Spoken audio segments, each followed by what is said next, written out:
చేస్.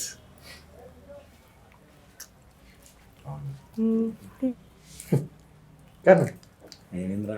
వెళ్ళి తినండిరా, మనకి ఇప్పుడు క్రిస్మస్ కేకే కదా ఇంపార్టెంట్. తినండి. ఏమైంది చెప్పరా?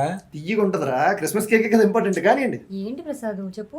రే, మన అంబాజీపేట ఒకటి ఉందని జనాలకు తెలిసి 3 నెలలు అవుతుందిరా. ఈ లోపు 3 పండగలు వచ్చి వెళ్ళిపోయాయి. ఇంకా మనకు అది జనాలకి ఎప్పుడు తెలిసేది? వచ్చే నెల వస్తున్నాం చెప్పాం కదరా. ఈ మొక్కను 3 నెలల నుంచి చెప్తున్నాం. ఈసారి ఏదో ఒకటి తేల్చేయాలరా. తెలిసిందిరా. అవును మళ్ళీ బాబు, ఏదో ఒకటి తెలిసేద్దాం.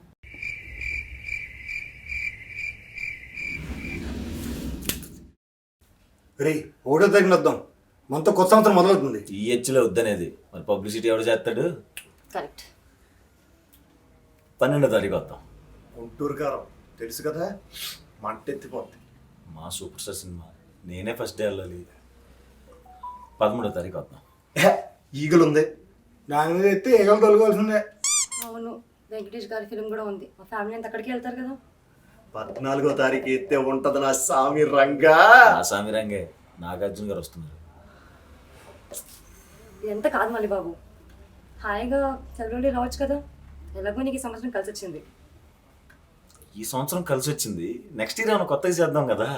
ఏ ఓసారి చేస్తే రెండోసారి చేయకూడదని ఏమైనా రాజ్యాంగంలో రాసిందా? ఇవ్వన్నదే ఫిక్స్ అవుదాం.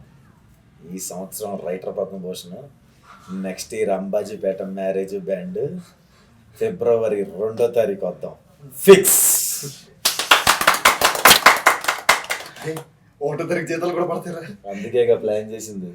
1వ తారీఖు జీతం పడుద్ది, 2వ తారీఖు మన బొమ్మ పడుద్ది. ఫిబ్రవరి 2 ఫిక్స్. ఈ లోపల డబ్బులు ఎత్తే తప్ప డబ్బులు కొట్టాలి. ఇప్పుడు కొట్టాలి. క్లాస్.